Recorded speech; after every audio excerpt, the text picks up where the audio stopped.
Sí, así estamos bien. Vamos a empezar. Muy bien. Todo empieza en 1967, con el T-64A. No el T-64 original. ¿Por qué lo digo? Porque el T-64 original proviene de otro prototipo que resultó que no funcionaba. Y el T-64A es una construcción nueva y distinta, o sea, que proviene de otro prototipo, ¿vale? Entonces, el T-64A es el primero con el que empieza todo este follón, ¿vale? Este carro, este es Mami, ¿vale? Esta es la Mami de todos los T-84, T-90, T-72, T-80, todo lo demás. Todos vienen de este. Este es Mami, ¿vale? Y como cada Mami, hay un papi también, ¿no? ¿Vale? Entonces, papi es, en este caso, Alexander Morozov, ¿vale? Alexander Morozov es un diseñador de carros de combate que trabaja en la fábrica de Kharkov, en KMDB, ¿vale? Y él es el encargado de desarrollar el T-64A. Alexander Morozov, ¿vale? Tener en mente que él es alumno de Mikhail Koshkin. Mikhail Koshkin es, para los que no lo conocen, es el diseñador del famosísimo T-34. ¿Vale? Eso ya para que lo veáis, ¿vale? Entonces, ¿qué ocurre con el T-64? El T-64 ocurre lo siguiente.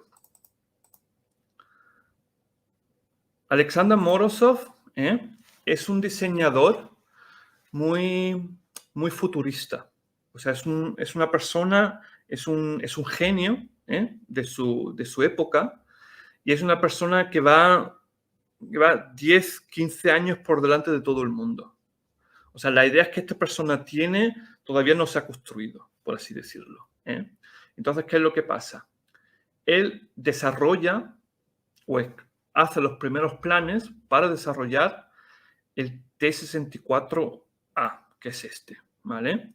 Este sería oficialmente el primer carro principal de batalla soviético que se suponía que reemplazaría a los carros medios y los carros pesados de la Unión Soviética.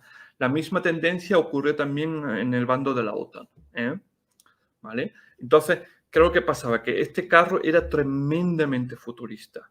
O sea, tenía un cañón de animaliza, tenía un cargador automático, tenía un blindaje compuesto y tenía un motor de pistones opuestos. Todo eso era bastante radical para la época. Estamos hablando de 1967.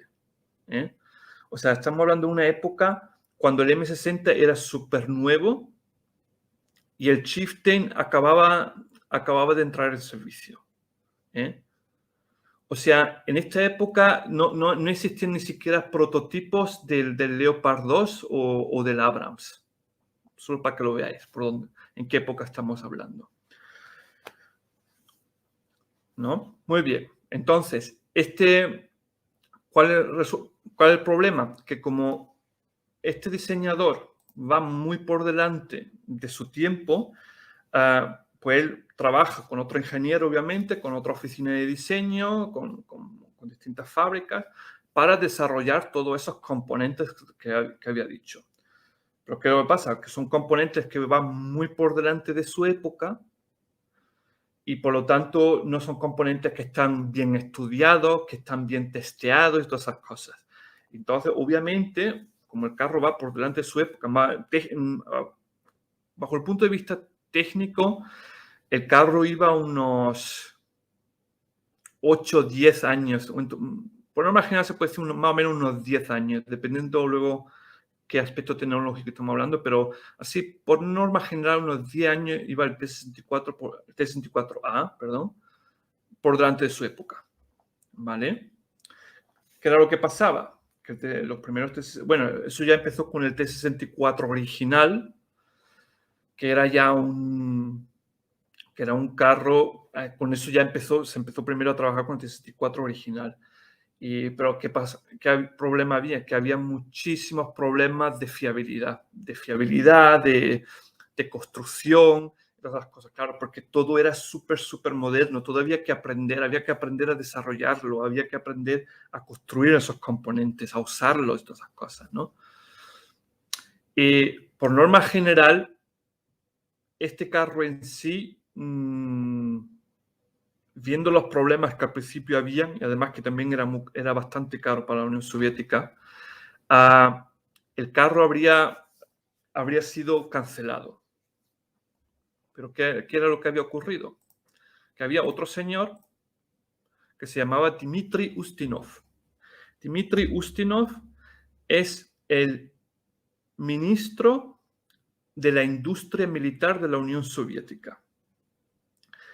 Este es un pez muy, muy gordo dentro del partido soviético, dentro de la Unión Soviética. O sea, hay muy, muy pocas personas que a esta persona, que a Dmitry le pueden decir no. ¿Vale? Muy pocos, muy, muy pocos. ¿Qué es lo que pasa? Dmitry Ustinov es un idealista, ¿vale?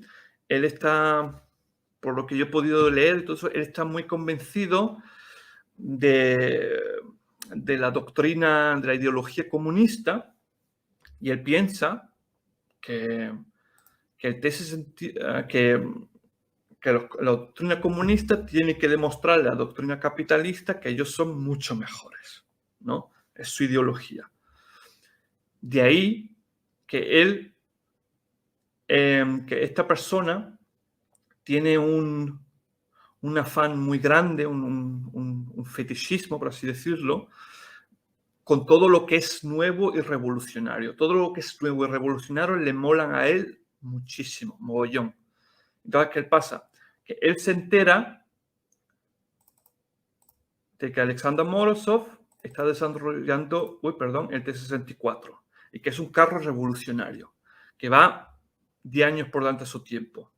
Entonces, a Dmitry Ustinov, esto le encanta, le mola mogollón,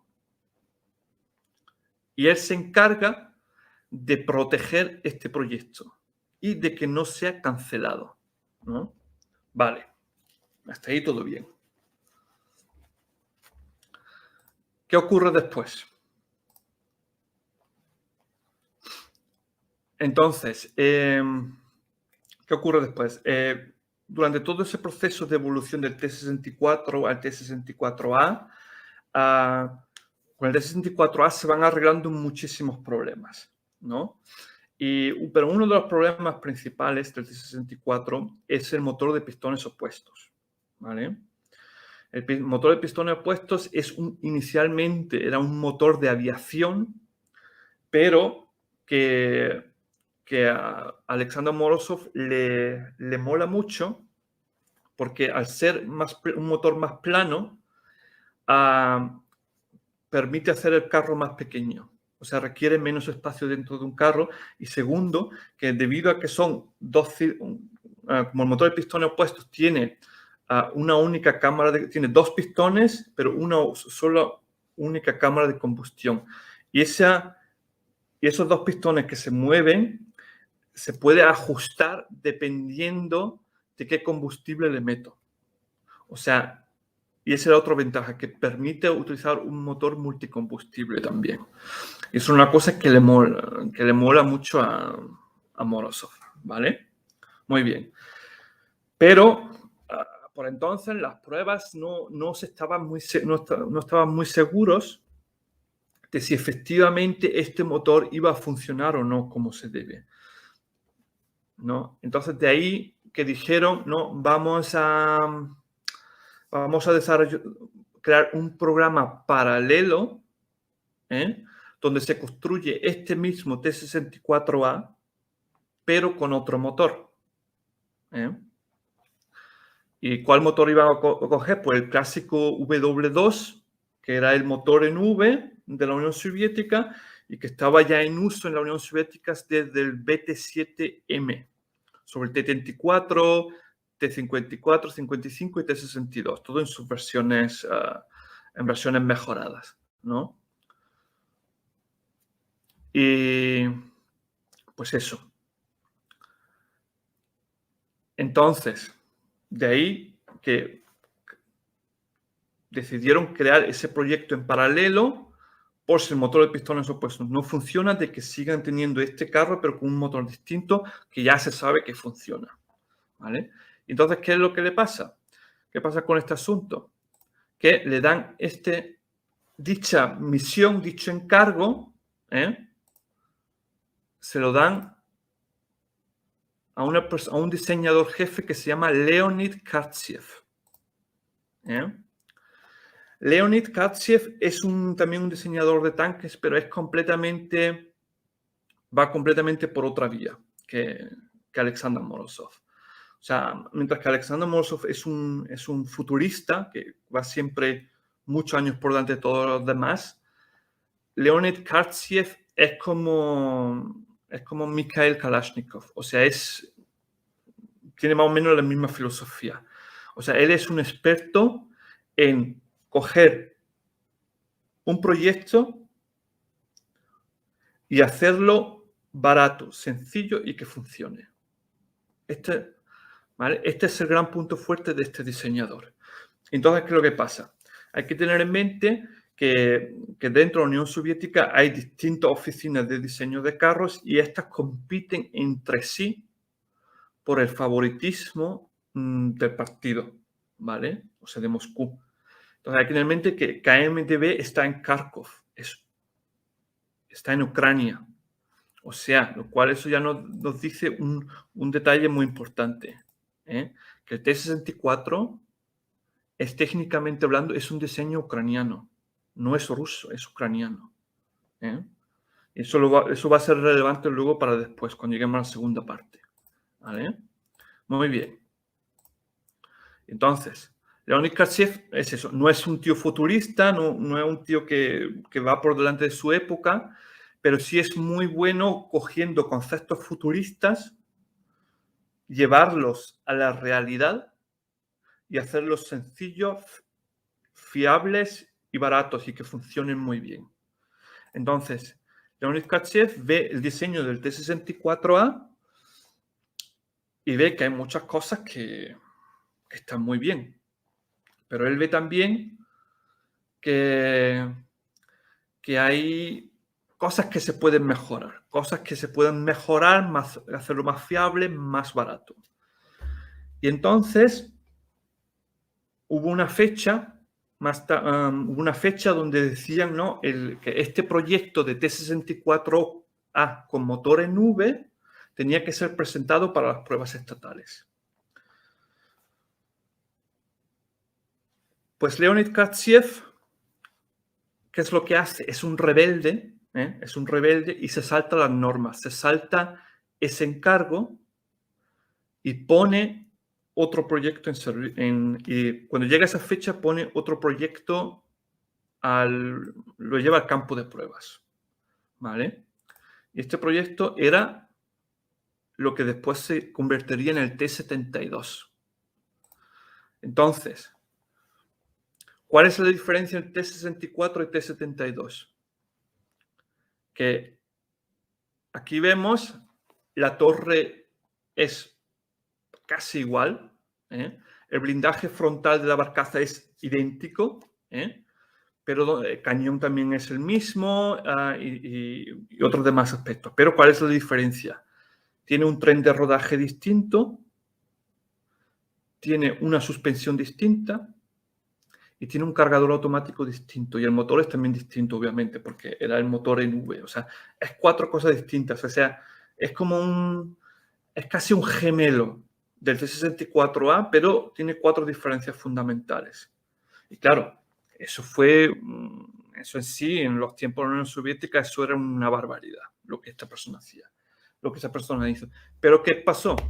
Que este carro se puso a prueba y dio unos resultados maravillosos, excelentísimos. Y demostró que no solo era más fiable, era también mucho más barato de producir, ¿no? Y claro, es el Ustinov. Ah, sí, y esto es otra cosa que quería deciros, que Leonid Katsiev trabaja en la fábrica de diseño Ural-Vagonzavod en Nizhny Tagil. Eso está en el centro de la Unión, o sea, de lo que es la Rusia de hoy. De ahí ya vemos otra diferencia, El T-72 es un diseño ruso. El T-64 es un diseño ucraniano, pero el T-72 es un diseño ruso, ¿vale? Entonces, claro, le hacen estas pruebas, el carro demuestra un rendimiento el prototipo demuestra un rendimiento excelente, demuestra que es mucho más barato de producir, mucho más fiable, todas esas cosas. Entonces, normalmente, Dmitry Ustinov no prefiere el T-64A. ¿Por qué? Porque es un carro súper moderno, súper revolucionario, un motor pistón opuesto, todas esas cosas. Mientras que el T-72 no es tan súper revolucionario, no es tan espectacular, pero cumple más barato. Entonces, normalmente este proyecto no habría existido, el T-72. Porque, mientras tanto, el T-64A iba mejorando. Y ya estaba a punto de subsanar todas sus debilidades. Y ojo, este carro en 1967. Y 6 años después sale el T-72 Ural de 1973. Entonces, claro, a Ustinov le gustaría cargarse este proyecto porque el T-64A es más espectacular, más moderno, más fashion, ¿no? Por así decirlo, y quiere cargarse este proyecto. Y quiere que su T-64A siga adelante. Pero aparece otra persona que entra en juego, y es Andrei Grechko. Andrei Grechko es el ministro de Defensa de la Unión Soviética. O sea, es uno de los muy pocos que puede decirle a Ustinov no. Y exactamente eso ocurre. Hay que tener en mente que con el T-64 y el T-62 chocan dos filosofías distintas. Una es una filosofía, mejor dicho, ideologías. El T-64 es la ideología superfuturista donde le demostramos al mundo que la ideología comunista es lo mejor del mundo. El T-72, ¿vale? O sea, en el T-64 y eso está apoyado por Ustinov y por otros políticos ideológicos, principalmente. O sea, es un proyecto muy apoyado por la política. El T-72, en cambio, es un proyecto que es muy apoyado por el ejército. ¿Por qué? Porque el ejército dice, mira, somos la Unión Soviética, somos un ejército de reservistas y de reclutas. Por lo tanto, necesitamos un sistema que sea sencillo de operar para todo el mundo, que sea fiable y que sea barato de producir en masa. Entonces, ¿qué pasaba? Que Grechko estaba a favor de ese T-72 y toda la generalidad o la gran mayoría de la generalidad del ejército soviético estaba también a favor del T-72, porque ellos decían, no, este proyecto tiene que sobrevivir y tiene que seguir adelante. Entonces, si fuese por Grechko, el T-64A habría dejado de existir, porque él ya estaba harto de este proyecto, porque había mucho retraso y el carro era muy caro y era súper futurista y la fiabilidad no estaba ahí, todas esas cosas. O sea, él no estaba para nada encantado. Pero, claro, él está tratando con un ministro que está a su misma altura y él no puede terminar el proyecto si Ustinov lo sigue apoyando. Entonces, de ahí que al final, o sea, que los dos se quedan cabezotas, quedan cabezones, y entonces ambos carros entran en servicio. Tanto el T-64, bueno, el T-64 ya antes de entrar el T-72 ya se estaba empezando a producir en serie, Y claro, Ustinov defiende su T-64A y por lo tanto entra en servicio. Y Grechko y el ejército dicen no, nos quedamos con el T-72 y también va a entrar en servicio. Vale. Hasta ahí todo bien. Entonces ya tenemos ahí los dos carros. ¿Qué ocurre? Que, como ya sabemos, Ustinov, como ya os dije antes, Ustinov le mola todo lo que es futurista, todo lo que es muy moderno y muy futurista. Y durante esa época, lo que es mediados de los 70, pues ya estaba en el mundo de los carros de combate, ya estaba la nueva moda. La nueva moda que era el motor, la turbina de gas. Y esa era la nueva moda de la época. Los americanos también, por esa misma época, los británicos estuvieron trabajando con el motor de pistones opuesto y lo metieron luego en su Chieftain. Y los americanos les molaba también mucho la idea de la turbina de gas y los metieron luego en el Abrams, ¿no? Y claro, la turbina de gas estaba muy de moda por entonces y se decidió al principio desarrollar un prototipo basado en el T-64A, pero con turbina de gas. Y la idea era solo crear un prototipo para testearlo y ver cómo funciona y ya está. Pero ¿qué es lo que pasa? Ustinov, de nuevo, está súper encantadísimo.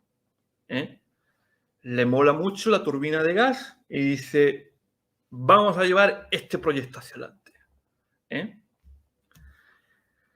Y entonces empieza a apoyar ese proyecto y le da ese contrato, o mejor dicho, ese encargo de desarrollar ese nuevo carro con una turbina de gas a Nikolai Popov. Nikolai Popov viene de otra oficina de diseño de vehículos, pero esta vez en San Petersburgo, lo que por entonces se conocía como Leningrado, lo que es el San Petersburgo de hoy. ¿Vale? Entonces, Nikolai Popov empieza a trabajar en este diseño. También tiene que hacer cambios distintos en el vehículo porque resulta que el tren de rodaje del T-64 es demasiado débil para la turbina. La turbina de gas es un motor muy potente, tiene una aceleración muy alta, entonces tiene que hacer cambios en el tren de rodaje para que eso funcione. Entonces, ¿qué ocurre? Todo eso lleva a la creación del T-80. Estamos hablando de 1976. Tenemos T-80, ¿vale? El T-80 es, el primer T-80 de 1976 original es prácticamente igual a un T-64A, ¿vale? La única diferencia que hay es que de motor tiene una turbina de gas y que tiene un tren de rodaje distinto. Ya está.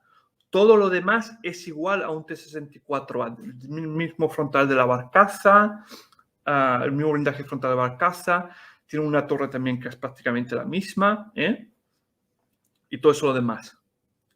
¿Vale? Entonces, ¿qué es lo que pasa? Que esto estaba pensado solo como un prototipo, ¿no? Y realiza las pruebas estatales y el carro va súper bien. El carro funciona y está muy interesante, todo lo demás. Ustinov, ¿qué es lo que dice? ¿Qué es lo que quiere? Como le mola todo lo moderno, quiere meter al T-80 en servicio también. Quiere construirlo en serie. Y a él le da igual eso cuánto cuesta o si de que ya hay dos carros ya en servicio. Le da todo eso igual, porque él es un idealista.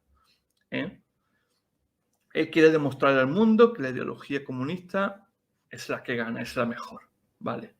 Entonces, hasta ahí, Grechko impidió que el T-80 entrase en servicio. Él dijo claramente, el ministro de Defensa, y él dijo, no va a pasar nada. Pero ¿qué ocurrió? Que Andrei Greshko falleció. Falleció de no sé de qué, de viejo. O sea, no fue asesinado o algo así. Eso nada. Simplemente falleció de viejo. Y entonces ya Ustinov no tenía ya ningún oponente político que realmente podía pararle los pies. Y entonces él ordena que el T-80 entre en servicio. Entonces estamos en 1976 y la Unión Soviética tiene 3 carros. T-64, T-72 y T-80. Aquí hay que tener 2 detalles en mente. El T-80 se parece mucho más a un T-64.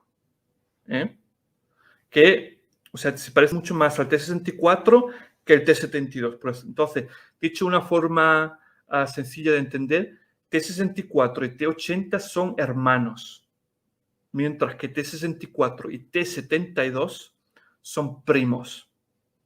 ¿Vale? Muy bien. Entonces ahí es como este follón comienza. Estamos en 1976 y tenemos 3 carros distintos. Y aquí otra peculiaridad también muy interesante. Como ya os dije, el T-80 fue diseñado por Nikolai Popov de una oficina de diseño de tanques en Leningrado. O sea, que el T-80 es también una construcción rusa. O sea, T-72 es ruso, T-80 es ruso, pero el T-64 es ucraniano. ¿Vale? Muy bien, muy bien. Pues ahí ya con esto hemos respondido a esa típica pregunta de cómo la Unión Soviética terminó con 3 carros de combate distintos, ¿vale? Luego ahora que se tenía 3 carros de combate distintos, se procuró mitigar los efectos de tener 3 carros distintos, pero con capacidades muy similares, porque el cañón era, por ejemplo, el mismo. El cañón que usaban era el mismo, la munición que usaban era también la misma. Sobre todo al principio eran, por lo demás, casi iguales. Pero luego, ¿qué dicen? Vale, tenemos 3 carros de combate distintos y tenemos ahora que darle un uso.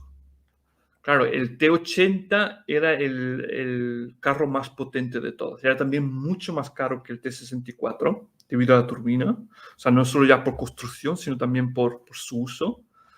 Entonces se decidió, como era el carro que más potencial ofrecía, también por los componentes internos y todas esas cosas, porque eran más caros, se decidió implementar los T-80 en las divisiones acorazadas, o sea, las principales divisiones blindadas de choque. Las divisiones blindadas de segunda categoría empezaron a recibir el T-64, ¿no?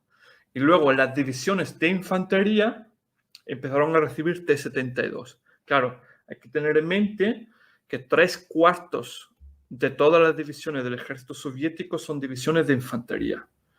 Y obviamente, como el T-72 era el carro mucho más barato de producir y más sencillo de usar, pues entonces decidieron optimizarlo para una producción en masa. Y entonces se convirtió, por decisión militar, no por capacidades técnicas, se convirtió en un carro de combate secundario, por así decirlo.